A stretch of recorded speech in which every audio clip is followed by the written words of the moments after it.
ప్రారంభ ఆది సంఘం ప్రార్థనా గర్భంలో నుంచి ఉద్భవించింది. అప్పటికే పెంతెకొస్తు పండుగ వచ్చేంత వరకు 10 దినముల ప్రార్థనలో వారు వేచి చూశారు. తండ్రి అయిన దేవుడు వాగ్దానం చేసినటువంటి పరిశుద్ధాత్ముని శక్తి కొరకు వారు ప్రార్థనతో ఆసక్తితో వేచి చూచారు. పెంతెకొస్తు దినమున పరిశుద్ధాత్ముడు అగ్ని నాలకల వలె విభాగింపబడి వారిపై వాళ్ళగా వారు శక్తి నొందారు. భూదిగంతంలో వరకు వారు సాక్షులుగా ఉన్నారు. ఆ తర్వాత ఆ పరిశుద్ధాత్మ శక్తితో పేతురు ప్రసంగం చేయగా 3000 మంది సంఘంలో చేర్చబడినట్లుగా మనం చూస్తాం.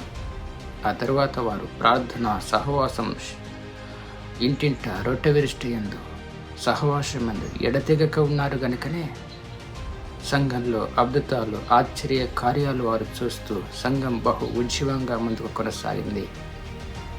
ఈరోజు మన దేశంలో కావాల్సింది ఇదే.